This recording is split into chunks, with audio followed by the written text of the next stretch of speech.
واقعہ کربلا تاریخ کا دردناک واقعہ ہے۔ یہ اقتدار کی جنگ نہیں تھی، اقدار کی جنگ تھی۔ دو شخصیتوں کی لڑائی نہیں تھی، دو نظریات کا ٹکراؤ تھا۔ یہ حق اور باطل کا معرکہ تھا۔ یزید ظلم کا استعارہ ہے، حسین ابن علی امن کی علامت ہے۔ یزید جبر کا پتلا ہے، حسین صبر کا پیکر ہے۔ یزید اپنی بدطینت فطرت اور اپنی طبع ناہموار کے باعث دنیا پر ذلت و رسوائی، ظلم، جبر، جور و زیادتی کی علامت بن کے ابھرا، اور حسین ابن علی رضی اللہ تعالی عنہ حق و صداقت کا نشان بن کے ابھرا۔ کربلا کے تپتے ہوئے ریگزار میں حسینی اور یزیدی دو کردار سامنے آتے ہیں۔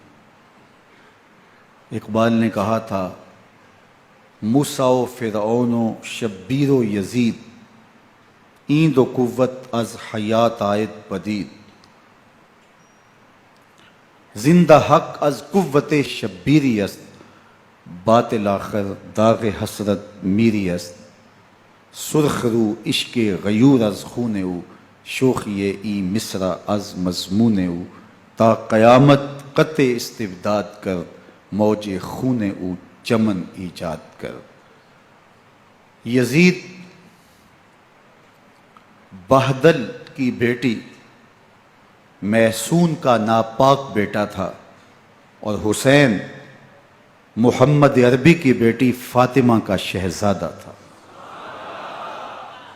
یزید دمشق کے اطراف میں سرجون اور جریر، اختل جیسے اوباشوں کے جھرمٹ میں پل کے جوان ہوا۔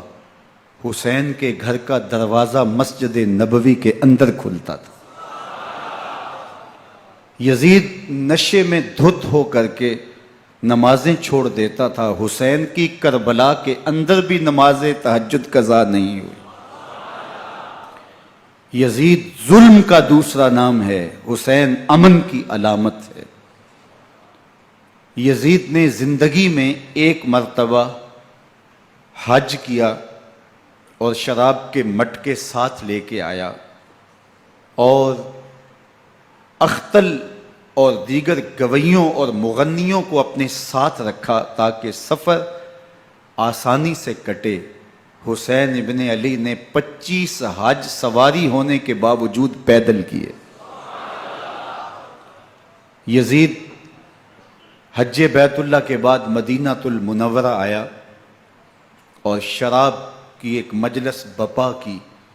حضرت امام حسین رضی اللہ تعالی عنہ جب وہاں پہنچے تو شراب کی پھیلی ہوئی بدبو کو محسوس کرتے ہوئے فرمایا، یہ بو کیسی ہے؟ تو نشے میں دھت یزید بولا، یہ شام میں بنتی ہے، اور ایک جام منگوایا اور اس کو پیتے ہوئے دوسرا جام حضرت امام حسین رضی اللہ تعالی عنہ کی طرف بڑھاتے ہوئے کہا، ابا عبداللہ لیجئے۔ تو حضرت امام حسین رضی اللہ تعالی عنہ نے فرمایا، میں اس کی طرف دیکھتا بھی نہیں ہوں، اور پھر وہ عشقی اشعار پڑھنے لگا۔ جب یزید کی شراب نوشی کا منظر امام حسین رضی اللہ تعالی عنہ اپنی آنکھوں سے دیکھ چکے تھے، تو مجھے بتاؤ یزید کے ہاتھ پہ امام حسین کا پاک ہاتھ کیسے آتا؟ حضرت امام حسین رضی اللہ تعالی عنہ جس ماحول میں پلے تھے، جس ماحول میں پرورش پائی تھی، جس ماحول میں رہے تھے، وہ پاکیزہ اور تقدس مآب ماحول تھا۔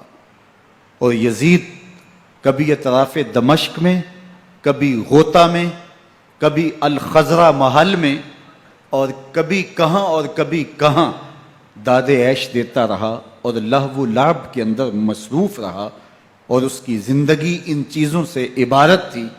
وہ محرمات کو حلال قرار دیتا، شراب نوشی اس کی ہڈیوں میں رچی ہوئی تھی، اور شریعت بیضا کا مذاق اڑایا کرتا. اور حسین ابن علی رضی اللہ تعالی عنہ کی دوستیاں جن لوگوں سے تھی وہ عبداللہ ابن عباس تھے، عبداللہ ابن عمر تھے، حضرت عبد الرحمن بن ابو بکر رضی اللہ تعالی عنہ تھے. یزید تو جوا کھیلتا رہا، یزید تو قمار بازی کرتا رہا، یزید تو شراب نوشی کرتا رہا، اور حسین ابن علی مسجد نبوی کے ممبر میں حضور کے پہلوؤں میں بیٹھتے رہے. زمانے نے وہ منظر دیکھا کہ سرخ رنگ کے جوڑے پہنے ہوئے حسنین کریمین حجرہ فاطمہ سے نکلتے ہیں.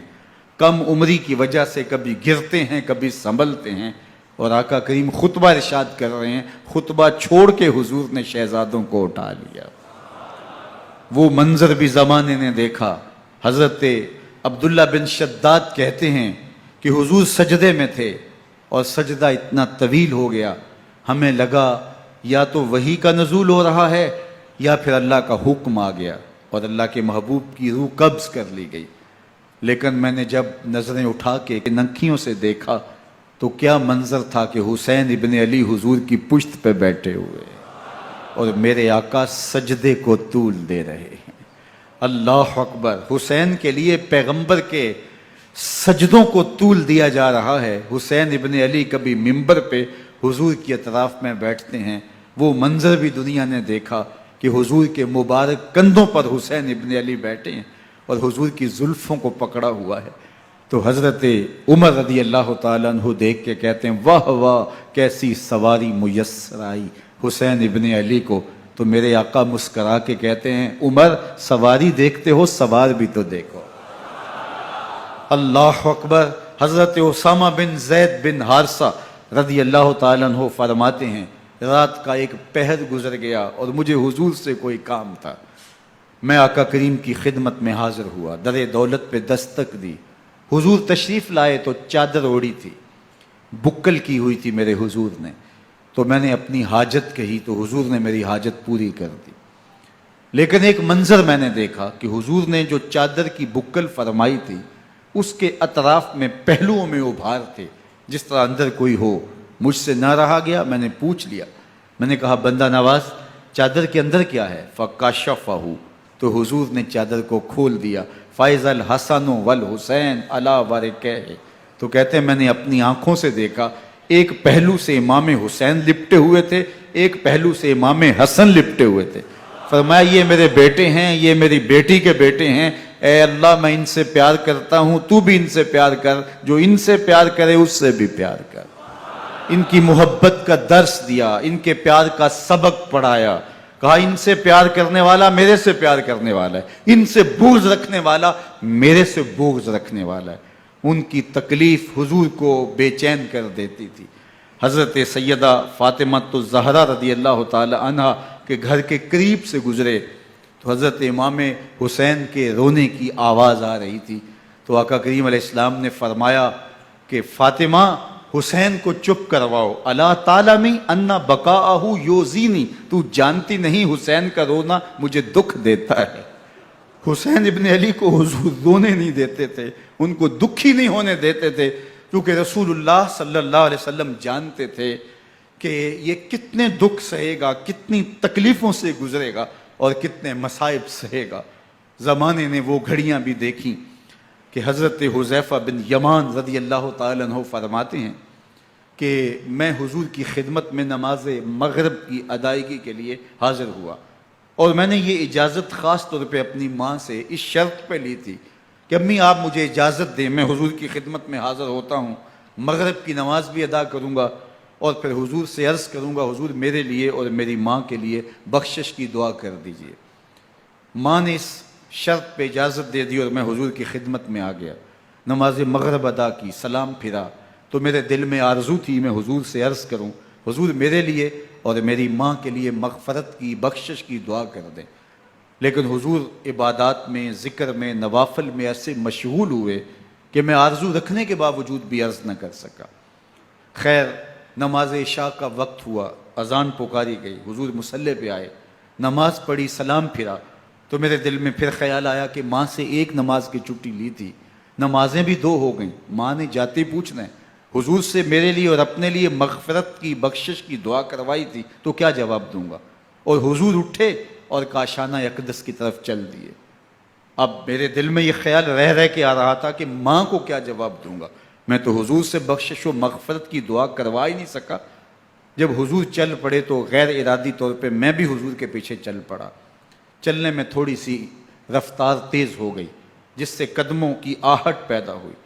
تو جب آواز پیدا ہوئی تو حضور نے رخ پھیرے بغیر فرمایا، من ھذا، میرے پیچھے پیچھے کون آ رہا ہے؟ پھر خود ہی کہا، حذیفہ تو نہیں؟ تو میرا دل دھڑک رہا تھا، قلت تو نعم، میں نے کہا جی جی حضور، میں حذیفہ ہوں۔ فرمایا، ما حاجتک، غفر اللہ لک ولامک، کیا کام ہے؟ اللہ تجھے بھی بخش دے، تیری ماں کو بھی بخش دے۔ اب جو کام تھا وہ جنبش لب سے پہلے ہی ہو گیا، یہاں تو لفظوں کا سہارا بھی نہیں لینا پڑتا، وہ بند لبوں کی بولیاں بھی سنتے ہیں۔ اقبال بولا ہے، فروغت صبح آثار و دہور، چشم تو بینندائے ما فی الصدور، تیری نظر تو سینوں کے چھپے راز بھی دیکھتی۔ تو کہا، ما حاجتوں کا، غفر اللہ لک ولامک، اللہ تجھے بخش دے، تیری ماں کی بھی مغفرت کر دے، کیا کام ہے؟ اب جو کام تھا وہ تو ہو گیا۔ تو میرے حضور نے ارشاد فرمایا، حذیفہ سنو، ابھی ایک فرشتہ آیا ہے جو اس سے قبل دھرتی پر پہلے کبھی نہیں آیا، آج پہلی مرتبہ اللہ سے اجازت لے کے 2 کام کرنے آیا ہے۔ ایک تو مجھے سلام کرنے آیا ہے، اور دوسرا خوشخبری دینے آیا ہے کہ آپ کی بیٹی فاطمہ جنتی عورتوں کی سردار ہے، اور حسن اور حسین جنتی جوانوں کے سردار۔ ایک طرف یزید ناپاک میسون کا پلیت بیٹا، اور ایک طرف محمد عربی کا نواسا، فاطمہ کے دودھ کا اثر، علی المرتضیٰ کے خون کی تاثیر، رسول اللہ صلی اللہ علیہ وسلم کے کندھوں پہ بیٹھنے والا۔ ایک دن حضور نے امام حسین رضی اللہ تعالیٰ عنہ کے ہاتھ پکڑ لیے اور ان کے پاؤں اپنے پاؤں پہ رکھے، اور پھر فرمایا، بیٹے آگے بڑھو، اور ان کے پاؤں حضور کی پنڈلیوں پہ آئے۔ پھر کہا، بیٹے اور آگے بڑھو، حتیٰ کہ ان کے پاؤں حضور کی رانوں پہ آئے۔ پھر فرمایا، بیٹا اور آگے بڑھو، تو ان کے پاؤں حضور کے مبارک بطن اقدس پہ آئے۔ پھر بازوؤں کو کھینچ کے اپنے قریب کیا، اور حسین ابن علی کے منہ میں اپنی زبان رکھ دی، اور وہ اس طرح چوس رہے تھے جس طرح کھجور چوسی جاتی ہے۔ تو اللہ کے محبوب علیہ السلام نے حسین ابن علی کو اپنی زبان کا لعاب دہن دے کر کے، وہ شیر رحمت دے کر کے، وہ کوثر و تسلیم سے پاکیزہ تر آب رحمت عطا کر کے ان کی ہمیشہ کے لیے پیاس بجھا دی، تاکہ کل کربلا کے تپتے ہوئے ریگزار میں حسین ابن علی کو پیاس کی شدت تنگ نہ کرے اور پائے استقلال میں لغزش نہ آنے پائے۔ ان نازوں سے پالے ہوئے حسین کو، ان محبتوں سے پالے ہوئے حسین ابن علی کو امتحان بھی اتنے بڑے درپیش تھے۔ یاری تیری سونا پر ازمیشاں تیریاں اگ، سونا پرکھیا جامدہ ہے نال اگاں دے لگ۔ جتنا بڑا شخص ہوتا ہے اتنی آزمائشیں بھی بڑی ہوتی ہیں۔ پیغمبر رحمت کی آغوش میں کھیلنے والا، حجرہ فاطمہ کا جانشین، مصلی رسول کا وارث، منبر رسول صلی اللہ علیہ وآلہ وسلم پر حضور کے مبارک پہلو اور گود میں بیٹھنے والا حسین، حضور کی زبان چوسنے والا حسین، حضور کے کندھوں پہ سواری کرنے والا حسین، آقا کریم علیہ الصلوۃ والسلام کے مبارک سجدے کی حالت کے اندر حضور کی پشت پہ کھیلنے والا حسین، جس حسین کا دروازہ مسجد نبوی کے اندر کھلتا تھا اور یزید کی کرتوتوں کے چشم دید گواہ تھے۔ یزید جب تخت نشین ہوتا ہے تو اسے یہ فکر ہوتی ہے کہ امام حسین، عبداللہ بن زبیر، عبداللہ بن عمر، عبداللہ ابن عباس، یہ میری بیعت کریں. اور وہ ولید بن عقبہ کو لکھتا ہے کہ ہر صورت میں ان کی بیعت لو، اور اگر بیعت نہ دیں تو سختی کرو. حضرت امام حسین رضی اللہ تعالی عنہ کو بلاوا آتا ہے کہ آپ کو دارالامارت میں گورنر ہاؤس میں بلایا جا رہا ہے. ولید بن عقبہ کا پیغام آپ کو پہنچتا ہے. آپ اس وقت فرماتے ہیں کہ اس وقت جو پیغام پہنچا ہے وہ کسی خطرے سے خالی نہیں ہے. تو کچھ سواروں کو ساتھ لیا، کہا تم دارالامارت کے باہر کھڑے رہنا، اگر میری آواز بلند ہوئی تو اندر آ جانا، ورنہ تم انتظار کرنا. آپ اندر گئے. ولید بن عقبہ نے مروان کو بھی بلایا تھا. مروان بن حکم یہ گورنر مدینہ ولید سے پہلے رہ چکا ہے، تو اس نے مشورہ دیا کہ سختی کی جائے. خیر ولید بن عقبہ نے کہا کہ یہ خط ہے، حضرت امیر معاویہ کا انتقال ہو گیا اور یزید تخت نشین ہوا ہے، لہٰذا وہ آپ سے بیعت کا مطالبہ کرتا ہے. تو حضرت امام حسین رضی اللہ تعالیٰ عنہ نے فرمایا کہ میرے جیسا شخص یوں چھپ کے بیعت نہیں کر سکتا. اور آپ واپس پلٹے. مروان بن حکم نے ولید بن عقبہ کو کہا کہ یہ موقع ہے جانے نہ دیا جائے، اگر یہ نکل گئے تو دوبارہ تم قابو نہیں پا سکو گے، اور انہیں یہیں قتل کر دیا جائے. حضرت امام حسین رضی اللہ تعالیٰ عنہ نے یہ بات سن لی. کہتے ہیں حضرت امام حسین انہی قدموں کے بل واپس پلٹے اور مروان بن حکم سے مخاطب ہو کے کہا، مروان کیا بول رہا ہے؟ وہ خاموش ہو گیا. فرمایا تو جانتا نہیں ہم کون ہیں؟ آنا حسین ابن علی ابن ابی طالب، میں حسین ہوں، میں علی کا بیٹا ہوں. ہمارے گھر میں قرآن اترتا رہا ہے، وحی کا نزول ہوتا رہا ہے، اور یزید فاسق ہے، فاجر ہے، مسلمانوں کا قاتل ہے اور شرابی ہے. میں ڈنکے کی چوٹ پہ یزید کی بیعت سے انکار کرتا ہوں. بس حیدری کچھار سے محمدی شیر نکل آیا ہے. اب اوسان خطا ہو گئے، راستہ چھوڑ دیا، واپس آئے. سیدہ زینب سے ملے. کہا مدینے کو چھوڑنا پڑے گا. کہا بھیا کیا ہوا؟ کہا یزید بیعت لینے پہ مصر ہے اور میں کسی صورت بھی بیعت نہیں کروں گا. رسول اللہ کا مدینہ ہمارے خون سے لالہ زار بنے گا. میں نہیں چاہتا کہ حضور کے شہر نور کی حرمت پامال ہو. دوستو وہ کیسا منظر ہوگا جب حسین ابن علی نے آخری حاضری حضور کے روضے پہ دی ہوگی. حاجی یا معتمر 10 دن کے لیے، 8 دن کے لیے، 20 دن کے لیے مدینہ المنورہ عارضی سکونت اختیار کرتا ہے، اور حضور کے روضہ انور سے، اس شہر نور سے، ان گلیوں سے، ان بام و در سے ایسا مانوس ہو جاتا ہے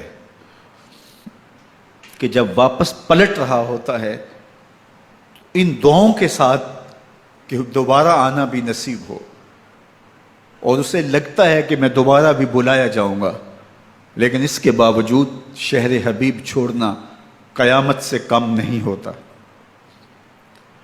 اعظم چشتی مرحوم آخری بار جب حضور کے روضہ انور پہ گئے تو بیمار تھے، ویل چیئر پہ تھے.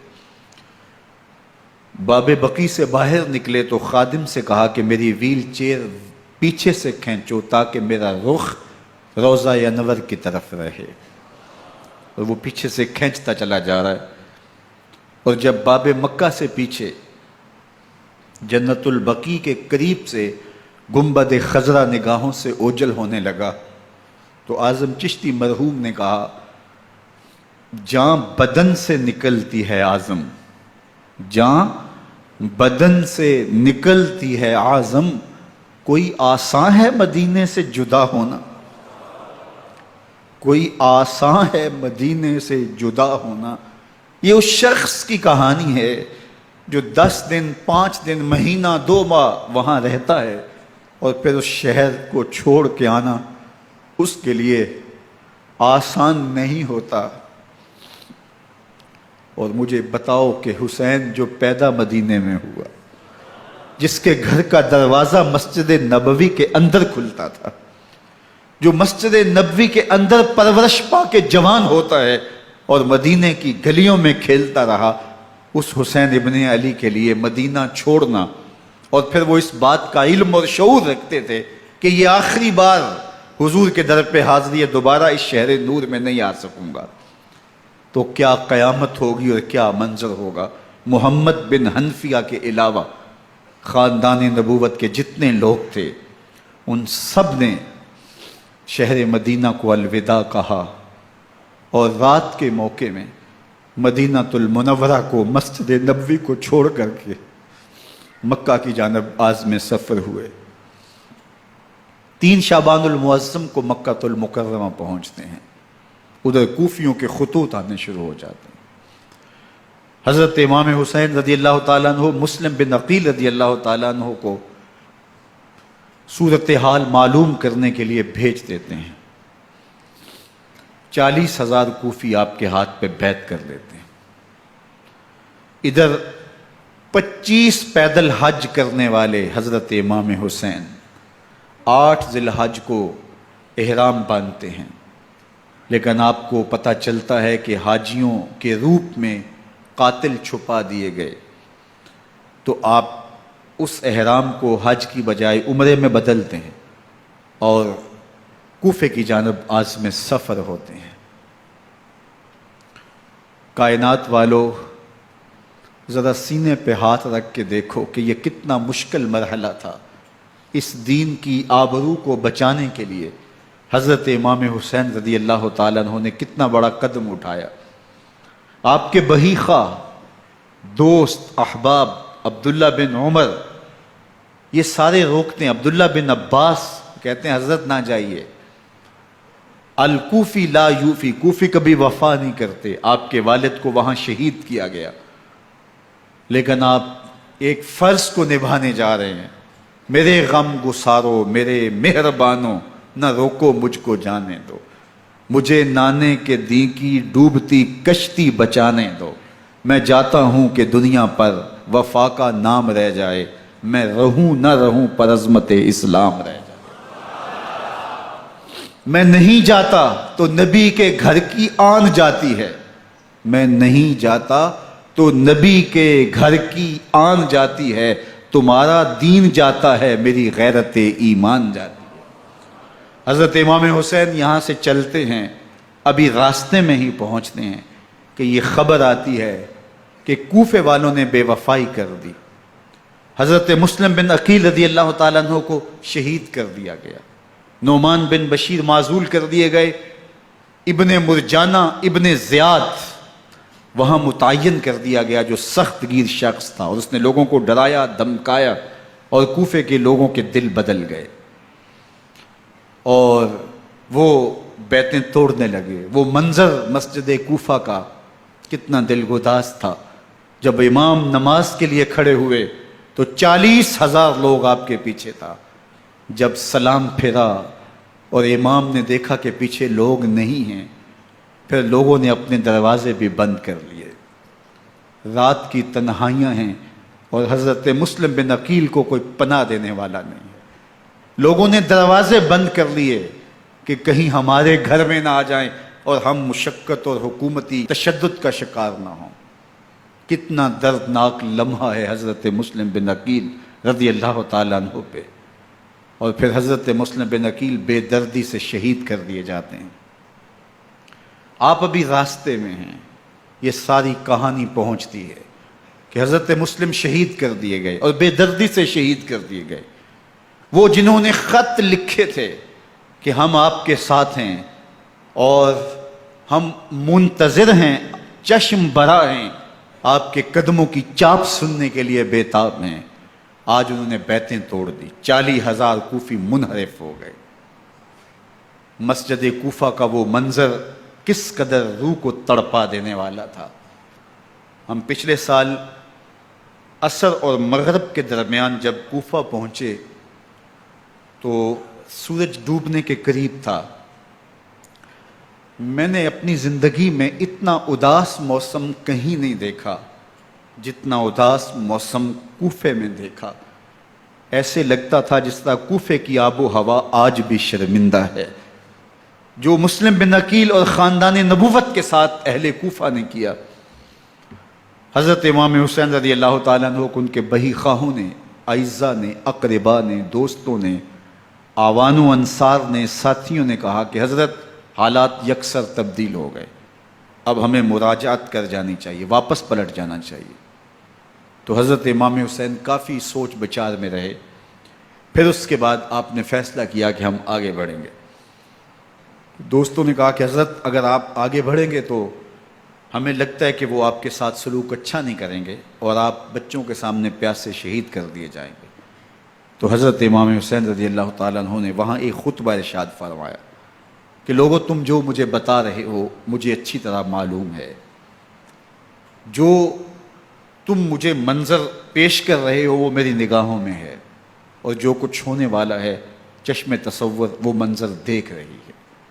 چونکہ حضرت امام حسین رضی اللہ تعالیٰ عنہ کی شہادت کی خبر حضرت امام حسین کے پیدا ہوتے ہی خاندان نبوت میں عام تھی۔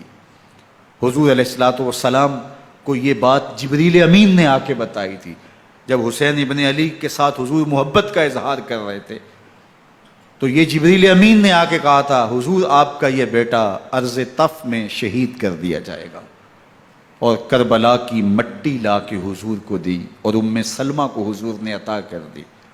حضرت ام سلمہ کہتی ہیں کہ ایک دن میں سوئی تو خواب دیکھا کہ حضور کے مبارک بال بکھرے ہوئے ہیں اور سخت پریشان ہیں، تو میں نے کہا کہ حضور آپ کی یہ کیا حالت ہے؟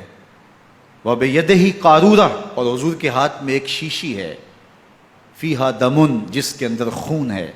تو میں نے کہا حضور یہ کیا؟ فرمایا میں قتل گاہ حسین سے آ رہا ہوں اور یہ حسین ابن علی کا خون ہے۔ تو کہا 10 محرم کا دن تھا، دوپہر کا یہ منظر تھا، میں قیلولہ کر کے اٹھی، جب میں نے دیکھا تو وہ شیشی جس میں کربلا کی مٹی رکھی تھی وہ خون بن چکی تھی۔ تو یہ خبر پہلے دی گئی تھی، یہ بتا دیا گیا تھا۔ فرمایا میرے دوستو جو تم مجھے بتاتے ہو میں اس سے بے خبر نہیں ہوں، یہ سب کچھ ہونے والا ہے، لیکن اس کے باوجود میں کیوں جا رہا ہوں؟ تو آپ کا ایک تاریخ ساز جملہ ہے جو کربلا کے فلسفے کو ہمارے سامنے رکھتا ہے کہ یہ اتنا بڑا امتحان کیوں دیا۔ حضرت امام حسین رضی اللہ تعالیٰ عنہ نے فرمایا وَلَكُمْ فِيَّ أُسْوَةٌ، میں اس لیے جا رہا ہوں قیامت تک ظلم، جبر اور ناانصافی کے خلاف کھڑے ہونے والوں کے لیے کوئی نمونہ تو ہو۔ میری زندگی قیامت تک ظلم، جبر اور استحصالی نظام کے خلاف کھڑے ہونے والوں کے لیے نمونہ ہے۔ تو حضرت امام حسین رضی اللہ تعالیٰ عنہ نے حق اور باطل کے درمیان ایک سرخ لکیر کھینچ دی اپنے خون سے۔ اب حق اور باطل کا امتیاز کرنا مشکل نہیں ہے، کوئی باطل پہ اڑا رہے تو الگ بات ہے، لیکن امتیاز کرنا مشکل نہیں ہے۔ حدود بالکل واضح کر دیں۔ اقبال نے یہاں کتنی خوبصورتی کے ساتھ اس مضمون کو نبھایا۔ سرخ رو عشق غیور از خون او، شوخی این مصرع از مضمون او، تا قیامت قطع استبداد کر، موج خون او چمن ایجاد کر۔ ایک جہاں آباد کر دیا، حق اور باطل کی راہیں اجال دی۔ اب لوگوں کو یزید کا چہرہ پہچاننے میں دیر نہیں لگتی، وقت کے ہر یزید کا چہرہ آسانی سے پہچانا جا سکتا ہے۔ یہ معرفت زمانے کو کروائی کس نے؟ حسین ابن علی نے کروائی رضی اللہ تعالی عنہ۔ تو حضرت امام حسین نے فرمایا کہ جو میرے ساتھ ہونے والا ہے میں اچھی طرح جانتا ہوں، لیکن میں اس کے باوجود آگے بڑھوں گا۔ پھر بڑھے اور کربلا میں جا کے خیمہ زن ہو گئے۔ 7 محرم کو پانی بند کر دیا گیا۔ پانی بند ہوا تو کھانا بھی میسر نہیں تھا، لیکن ذکر پانی کا ہوتا ہے اس لیے کہ کھانے کے بغیر انسان کئی دن کاٹ لیتا ہے، لیکن پانی کے بغیر گزر نہیں ہوتی۔ تو فرات کی نہر سامنے اپنی موجوں کے ساتھ چمک رہی ہے، لیکن ایک قطرہ آب بھی آل رسول کو نہیں دیا جا رہا۔ کائنات کے اندر ایسے انوکھے امتحان بھی ہوتے ہیں۔ وارثوں ساقی کوثر کے، مالک ہوں حوض کوثر کے، اور بیٹے ہوں ساقی کوثر کے، اور آج ایک بوند پانی کی بھی میسر نہ ہو۔ صبر کا امتحان ہے، عزیمت کا امتحان ہے۔ حضرت امام حسین رضی اللہ تعالیٰ عنہ خیمہ زن ہو گئے۔ 3 دن تک پانی بند رہتا ہے۔ 9 محرم کو رات کی تنہائی میں حملہ آور ہونا چاہتے ہیں، لیکن آپ نے کہا کہ ہمیں اللہ کے حضور عبادت اور ذکر کے لیے وقت دیا جائے۔ ساری رات ذکر میں گزرتی ہے، عبادات میں گزرتی ہیں۔ رات کے اندھیرے میں آپ چراغ بجھا دیتے ہیں۔ آوان و انصار کو کہتے ہیں کہ ان کی دشمنی میرے ساتھ ہے، انہیں میرا خون چاہیے، اگر تم رات کی تاریکی میں نکل جاؤ تو میں تم سے کوئی مواخذہ نہیں کروں گا، اور یہ بھی تمہارا پیچھا نہیں کریں گے، اس لیے کہ ان کا مطلوب تم نہیں ہو، ان کا مطلوب میں ہوں۔ جب چراغ جلایا تو کوئی بھی نہیں گیا۔ مسلم بن نوسجہ کھڑے ہو کے کہتے ہیں حضرت اگر ہمارے بدن کو 70 بار کاٹا جائے اور جلایا جائے اور ہواؤں میں اڑا دیا جائے پھر بھی آپ کا ساتھ نہیں چھوڑیں گے۔ 70 سال کے بوڑھے ہیں حبیب بن مظاہر، کہتے ہیں حضرت آپ کو چھوڑ کے جائیں کہاں، آپ کو چھوڑ کے جائیں کہاں؟ کوئی ساتھ چھوڑنے کے لیے تیار نہیں ہے۔ پیاس ہے، سخت گرمی ہے، کربلا کا ماحول ہے، 72 افراد اور خاندان کی خواتین میدان کربلا میں خیمہ زن ہیں۔ دوسری طرف لشکر اعداء اشقیا 22,000 کی تعداد میں مقابلے میں، ایک روایت 30,000 کی ہے۔ ان صرف 72 پیاسے لوگوں کے لیے اتنے لوگوں کو جمع کرنے کا مقصد خوف زدہ کرنا تھا۔ شرط ہے کہ یزید کی بیعت کر لیں، محاصرے توڑ دیں گے، پانی دستیاب ہوگا، اعزاز و اکرام سے نوازا جائے گا، خزانوں کے منہ کھول دیے جائیں گے۔ لیکن حسین ابن علی کہتے تھے سب کچھ لٹ جائے گا، باطل کے ہاتھ پہ ہاتھ نہیں رکھوں گا۔ اللہ اکبر۔ اب صبح طلوع ہوتی ہے، عاشور کا دن چڑھتا ہے، سورج اپنی پوری تمازت کے ساتھ گرمی برسا رہا ہے۔ آج خاندان نبوت کا امتحان زمانے نے دیکھنا ہے۔ رسول اللہ کا لعاب چوسنے والا اس کے صبر کا آج امتحان ہے۔ حضور کے کندھوں پہ کھیلنے والے حسین کا آج امتحان ہے۔ اللہ اکبر۔ حسین ابن علی تمام حجت کرتے ہیں میں نے تمہارا کچھ نہیں بگاڑا، میں نے کسی کا خون نہیں کیا، میں نے کوئی زیادتی نہیں کی، تم کیوں میرے قتل کے در پہ ہو؟ تم جانتے نہیں میں کون ہوں؟ میں تمہارے نبی کا نواسا ہوں، رسول اللہ صلی اللہ علیہ وآلہ وسلم کے کندھوں پہ کھیلتا رہا ہوں، حضور کا لعاب چوستا رہا ہوں، اور میں بوسہ گاہ رسول صلی اللہ علیہ وآلہ وسلم ہوں۔ لیکن ان اشقیاء کے دل پر کوئی چیز اثر انداز نہیں ہوتی۔ ایک ہور ہے، اللہ اس کے دل میں نرمی ڈالتا ہے۔ پہلے تو امام حسین کو گھیر کے لے کر کے آتا ہے، لیکن بعد میں وہ قافلہ یزید سے قافلہ حسین کی طرف آ جاتا ہے۔ امام حسین فرماتے تو دنیا میں بھی ہور ہے، آخرت میں بھی ہور ہے، آزادی مل جاتی ہے۔ باقی 22,000 کا لشکر جرار امام حسین کے قتل کے در پائے ہے۔ پھر تاریخ نے خاندان نبوت کا وہ انوکھا امتحان دیکھا۔ حضرت امام حسین کے بچے بالخصوص خواتین پیاس کی شدت میں حلق خشک ہیں۔ حضرت سکینہ تڑپ کے اپنے باپ سے کہتی ہیں کہ مجھے 6 ماہ کے لیے اصغر کی پیاس نہیں دیکھی جا رہی۔ بچے کو ہاتھوں پہ اٹھاتے ہیں اور نہر فرات کے کنارے پہنچ کے فرماتے ہیں اشقیاء سے مخاطب ہو کے تمہارا معاملہ میرے ساتھ ہے، اس 6 ماہ کے بچے نے تمہارا کچھ نہیں بگاڑا، اور چلو بھر کے اس کا حلق سیراب کرنا چاہتے ہیں۔ ایک دوشا تیر آتا ہے جو حضرت علی اصغر کے گلے کو چیر دیتا ہے۔ راوی لکھتے ہیں کہ وہ عام تیر نہیں تھا، جانوروں کو شکار کرنے کے لیے جو بڑے تیر ہوتے ہیں وہ دوشا تیر تھا۔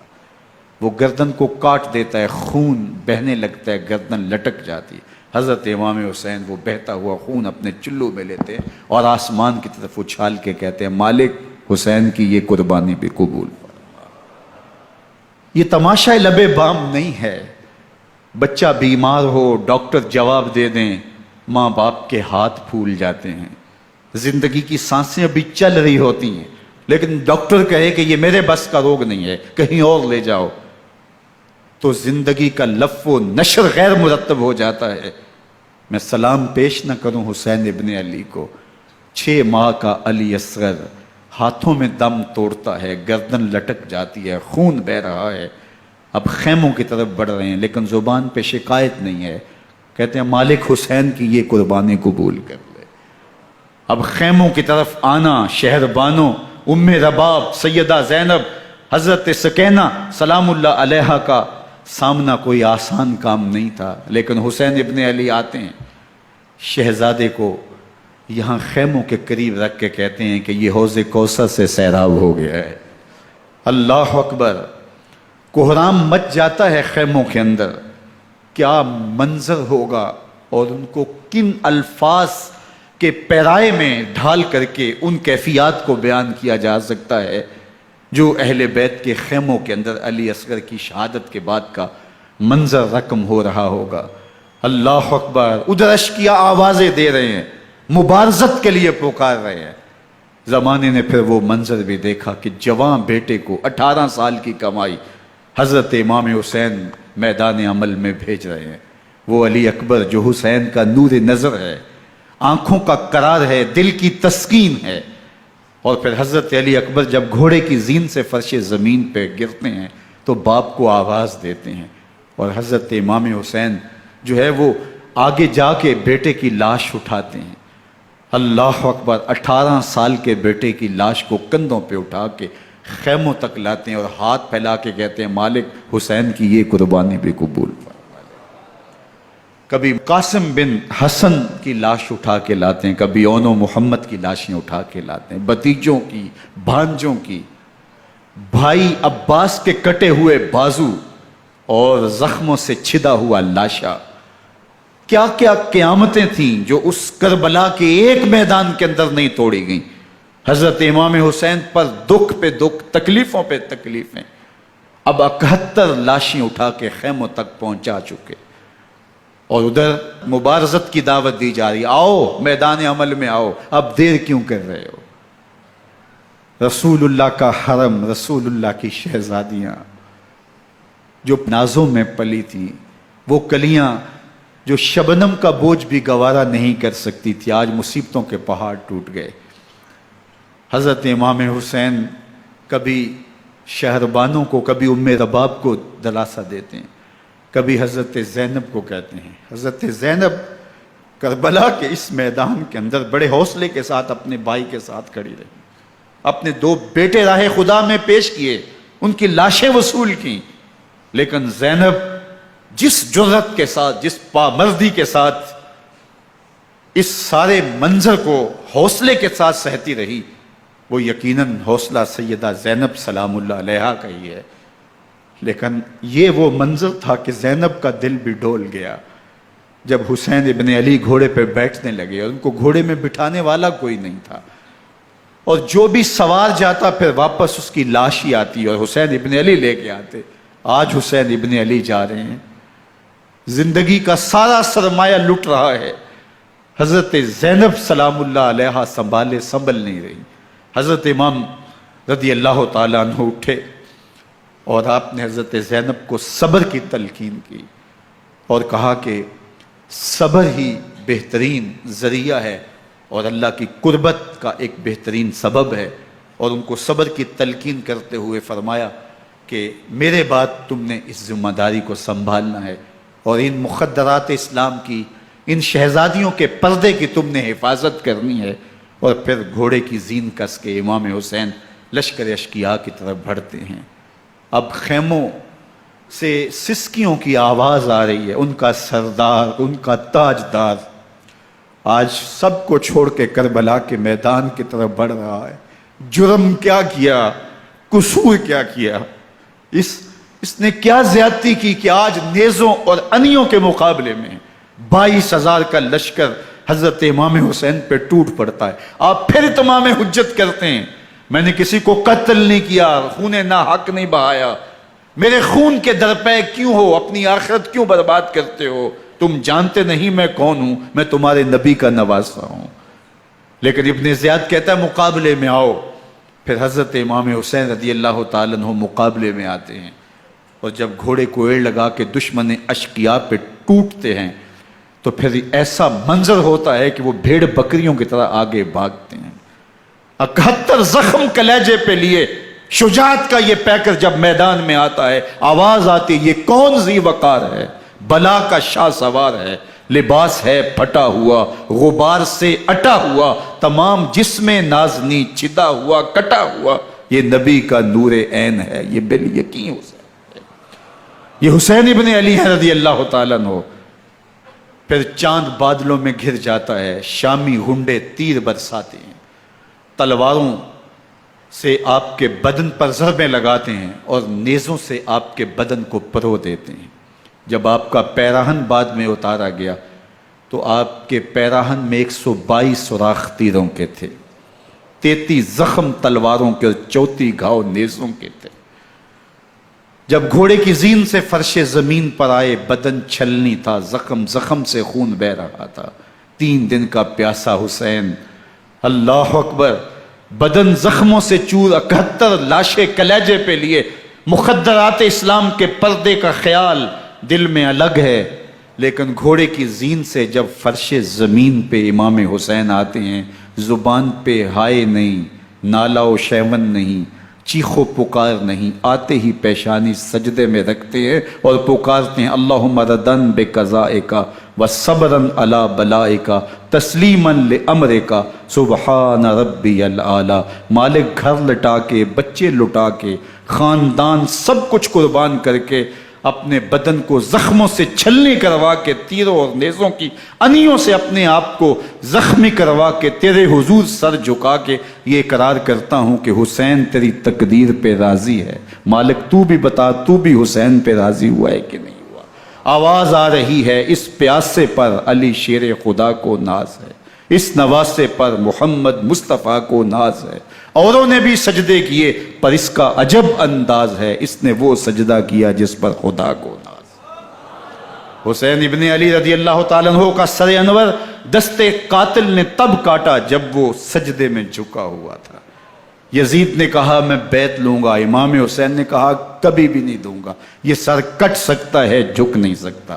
سر کاٹ کے نیزے کی نوک پہ چڑھا دیا گیا اور یہ اس بات کا اعلان تھا کہ ہم جیت گئے اور حسینی ہار گئے، اور لشکر یزید میں غوغا مچ گیا، نقارے بجنے لگے کہ ہم جیت گئے، دیکھو امام حسین شہید کر دیے گئے، اور سر کاٹ کے نیزے کی نوک پہ چڑھایا گیا۔ لیکن لشکر یزید سے ہی آواز آئی یہ کیسا سر ہے جو کٹ کے بھی سر بلندی ہے، کٹ گیا ہے پھر بھی اونچا ہے، اللہ اکبر، یہ سر سجدے میں کٹا ہے، رب کے حضور عبادت کی حالت میں کٹا ہے۔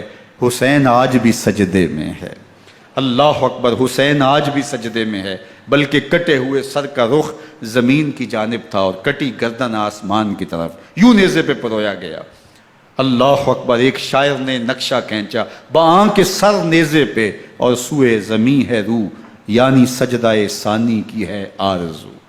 رکعت کے 2 سجدے ہوتے ہیں، ابھی ایک سجدہ ہوا تھا کہ دست قاتل نے سر کاٹ دیا، کہا حسین کی پیشانی میں دوسرے سجدے کی تمنا مچل رہی ہے۔ یہ تھا حسین ابن علی کا سجدہ، ساری زندگی رب کے حضور سجدہ قضا نہیں ہونے دیا۔ آج پانی نہیں ہے، اللہ اکبر، آج تیمم کر لیتے ہیں، آج اپنے خون کو اوڑھ کر کے حسین نے اپنی پیشانی اپنے مالک کے حضور جھکا کر کے عظیمت کی وہ انوکھی داستان رقم کر دی کہ صدیاں گزرنے کے باوجود بھی ان کی یادوں کے چراغ روشن ہیں۔ جب حضرت امام حسین اور دوسرے آیان و انصار کو شہید کر دیا گیا تو ان کے سر نیزوں کی نوک پہ چڑھا دیے گئے۔ حضرت امام حسین کا کٹا ہوا سر اور باقی 71 افراد کے کٹے ہوئے سر نیزوں کی نوک پہ، اور 10 سواروں کو ابن سعد نے کہا کہ ان کو رون دو، اور گھوڑوں کی ٹاپوں تلے حضرت امام حسین رضی اللہ تعالیٰ عنہ اور ان کے آوان و انصار کو جو ہے وہ روندا گیا، حتیٰ کہ ان کی استخوان مبارک، ان کی ہڈیاں بھی چور چور ہو گئیں۔ روننے سے قبل ان کا لباس اتار لیا، ان کے کپڑے اتار لیے گئے۔ اللہ اکبر، کیسی دردناک گھڑیاں تھیں۔ یزید کا صرف یہی بد کرداری کا مرحلہ نہیں تھا، اس کربلا کے صحرا کے اندر یزید نے جس طرح امام حسین رضی اللہ تعالیٰ عنہ کو شہید کیا اور حضرت امام حسین کے خاندان کو شہید کیا، جب مدینہ المنورہ پر یزید نے مسلم بن عقبہ کو مقرر کیا، جس کو بزرگوں نے مصرب بن عقبہ کہا ہے، تو اس کو کہا 3 دن تک مدینے کا حرم تمہارے لیے حلال ہوگا، جو چاہو تم کرنا، اور شامی فوجوں کو اجازت ہوگی۔ تو وہاں بھی انہوں نے 10,000 تابعین اور 700 صحابہ کو شہید کیا۔ حضرت ابو سعید خدری رضی اللہ تعالیٰ عنہ گھر سے باہر نکلے، کافی بوڑھے ہو چکے تھے، تو انہوں نے حضرت ابو سعید خدری کو پکڑ لیا، کہا تم کون ہو؟ کہا مجھے ابو سعید خدری کہتے ہیں۔ تو کہا ہاں تمہارا نام سنا ہے، اور داڑھی سے پکڑ کے کھینچا اور کہا کہ ہے تمہارے پاس جو ہمیں دو؟ تو کہا کہ میرے پاس تو کچھ بھی نہیں، میں تو فقیر آدمی ہوں۔ تو ان کے گھر ان کو لے گئے، تو 2 کبوتر رکھے تھے حضرت ابو سعید خدری نے، تو وہ کبوتر لوٹ کے لے گئے۔ اللہ اکبر۔ حضرت ابن سنان رضی اللہ تعالیٰ عنہ کو، جو حضور کے علم بردار تھے فتح مکہ کے دن، ان کو ستو پہلے پلائے اور پھر ان کی گردن کاٹی گئی، اور کہا یہ ہے وہ ستو جو تم زندگی میں آخری بار پیو گے۔ ایک گھر میں داخل ہوئی شامی فوج، تو ایک خاتون کے ابھی بچہ پیدا ہوا تھا، اور قابلہ نے، دائیا نے وہ بچہ ماں کی چھاتی پہ لٹایا، اور وہ ماں کا پہلا دودھ پی رہا تھا۔ تو یہ جا کے کہنے لگے نکالو تمہارے پاس جو کچھ ہے۔ تو اس خاتون نے کہا تم جانتے ہو یہ بچہ کون ہے؟ تو انہوں نے کہا ہم نہیں جانتے۔ کہا یہ حضرت ابن ابی کبشہ انماری رضی اللہ تعالیٰ عنہ کا بچہ ہے، اور یہ وہ صحابی ہیں کہ جو بیت الشجرہ کے موقع پہ حضور کے ہاتھ پہ بیعت کرتے ہیں۔ انہوں نے اس چیز کا لحاظ نہ کیا کہ جو کچھ ہے وہ ہمیں دو، ورنہ تیرے بچے کو نہیں چھوڑیں گے۔ تو ماں بچے سے مخاطب ہو کے کہتی ہے، ابھی بچہ پیدا ہوا ہے اور ماں سے پہلا دودھ پی رہا ہے، کہ بیٹے اگر میرے پاس کچھ ہوتا، وہ قیمتی سے قیمتی چیز بھی ہوتی، تیری جان کے لیے قربان کرتی، لیکن اس وقت میرے پاس کچھ ہے نہیں۔ تو ایک شکی آگے بڑھا اور بچے کو ایک ٹانگ سے پکڑ کے کھینچ کے دیوار کے ساتھ پٹک کے مارا، جس سے دماغ کا بھیجا نکل گیا۔ کیا کیا زیادتیاں نہیں کی۔ 700 صحابہ حرہ کے واقعہ میں شہید کیے یزید نے، اور 10,000 تابعین شہید کیے۔ مسجد نبوی میں ممبر رسول کے ساتھ گھوڑے باندھے، اور وہ ممبر رسول اور مصلی رسول کے قریب لید کرتے رہے۔ حضرت سید عبد المسیب فرماتے ہیں میں نابینا تھا اور حضور کے روضہ انور کے پاس بیٹھا تھا، اور یزید کے سپاہی آتے، جو بھی مسجد میں نظر آتا پکڑ کے لے جاتے، مجھے نابینا سمجھ کے چھوڑ دیتے، لیکن میں پریشان تھا کہ ظہر کا وقت ہوگا، عصر کا وقت ہوگا، مغرب عشاء کا وقت ہوگا، نہ اذان نہ اقامت نہ جماعت، تو کیسے مجھے پتہ چلے گا کہ نماز کا وقت ہو گیا، اور کیسی میری نمازوں کا کیا بنے گا؟ میں اس فکر میں بیٹھا تھا۔ لم ازل اسمع الاذان والاقامت من قبر رسول اللہ صلی اللہ علیہ وآلہ وسلم۔ فرماتے ہیں جب بھی پھر نماز کا وقت آیا، گنبد خضرا سے اذان کی بھی آواز آئی، اقامت کی بھی آواز آئی۔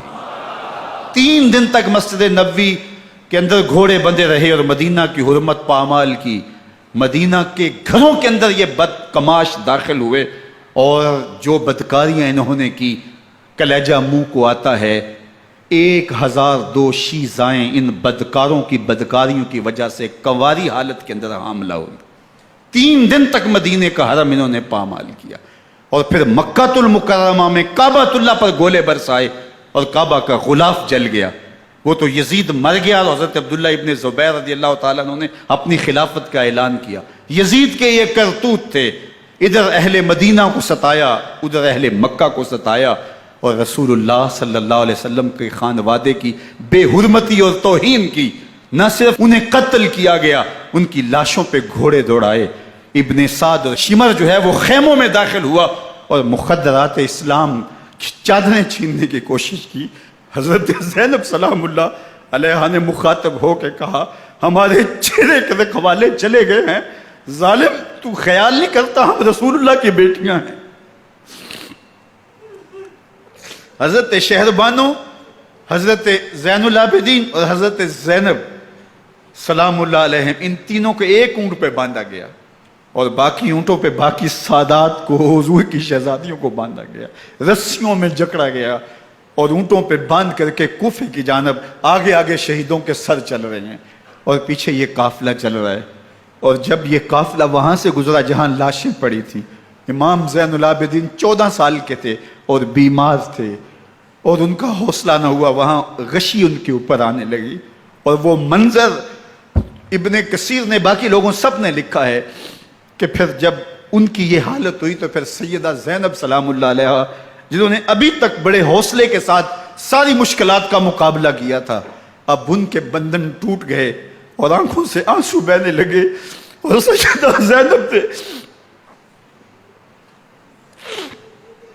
امام حسین رضی اللہ تعالیٰ عنہ کی لاش پہ کھڑے ہو کے، اور وہ روندی ہوئی لاش، ٹوٹی ہوئی ہڈیاں، اور وہ برینا بدن، کٹا ہوا سر نیزے کی نوک پہ، اور لاش یہ پڑی ہے، تو حضرت سیدہ زینب نے مدینے کی طرف منہ کر کے جو ہے وہ حضور سے فریاد کی، یا محمد آہو، یا محمد آہو، ھذا حسین بالآراء مزمل بالدماء، یا محمد آہو بناتوں کا سبایا۔ یا رسول اللہ، اے پیارے آقا، یا جد آہو، اے ہمارے نانا محترم، یہ دیکھیے آپ کا حسین پڑا ہوا ہے، بدن سے کپڑے اتار لیے گئے، خاک ہوائیں اڑا رہی ہیں، اور اس کے اوپر چادر جو ہے وہ مٹی کی پڑ گئی ہے۔ حضور آپ کی اولاد کاٹ دی گئی، اور پھر کہا بناتوں کا سبایا، حضور دیکھیے آپ کی بیٹیوں کے ہاتھ باندھ دیے گئے ہیں، اونٹوں پہ کس دیا گیا ہے، سر شہیدہ آگے آگے چل رہے ہیں، اور حضرت سیدنا امام حسین کا آگے آگے سر ہے۔ راستے کے اندر ایک جگہ آئی، رات گزری اور ان کو اتارا گیا۔ رات کا موقع تھا، ایک خاتون آئی اور اس نے کوئی کھانا پیش کیا ان کو، اور کہا کہ میں کسی زمانے میں حضرت سیدہ فاطمہ الزہرا کی نوکری کیا کرتی تھی، ان کی لونڈی تھی، ان کی کنیز تھی، اور آج مجھے پتہ چلا کہ آپ لوگ گزر رہے ہیں، تو میں نے کہا کہ میں اپنی مخدومہ کے خاندان کی خدمت کروں۔ اور پھر اس نے کہا کہ اس وقت سیدہ کی گود میں ایک 6-7 ماہ کی بچی تھی جس کو زینب کہا کرتے تھے، تو سیدہ زینب نے کہا کہ اماں اگر پہچانتی ہو تو وہ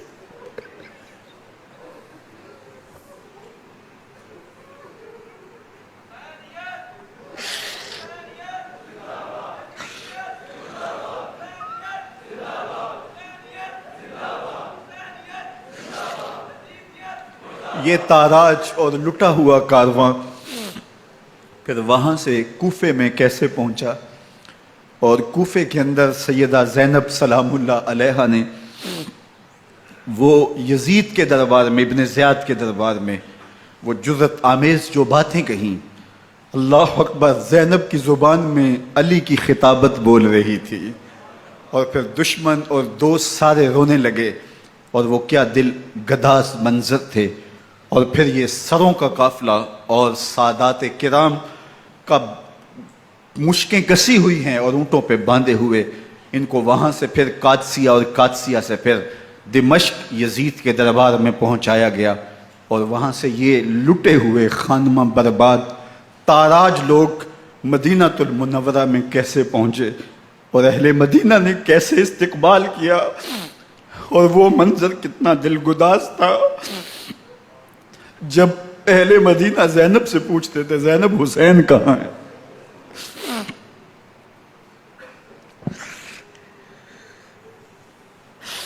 بے مروت بے وفا تیرا بھی کیا افسانہ ہے، جس نے اپنی ہی شمع کو گل کیا تو وہ پروانہ ہے۔ اپنے پیغمبر کے شہزادوں کو اور اپنے پیغمبر کی شہزادیوں کو جو دکھ اس امت نے دیے، یہ کائنات کی ایک انوکھی داستان ہے۔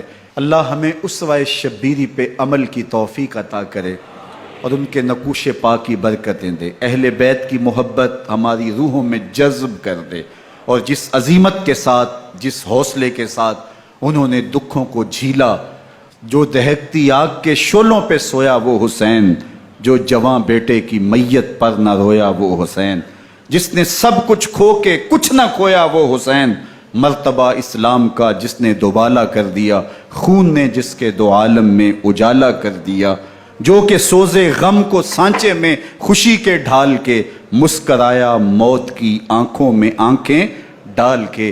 اے حسین ابن علی تم پر سلام، نازش آل نبی تم پر سلام۔ ذرا میرے ساتھ یہ پڑھ لیجئے، اے حسین ابن علی تم پر سلام، نازش آل نبی تم پر سلام، تم پہ لاکھوں رحمتیں لاکھوں سلام، اے شہیدان محبت کے امام، لالا گوں لالا بدن لالا کفن، اے چمن اندر چمن اندر چمن، زندگی ہی زندگی تیری حیات، اے حیات اندر حیات اندر حیات، افتخار ملت بیضا ہے تو، رب کعبہ کی قسم یکتا ہے تو، فخر کا دل میں دریچہ باز کرنا چاہیے، جن کا تو آقا ہے ان کو ناز کرنا چاہیے۔ وآخر دعوانا ان الحمدللہ رب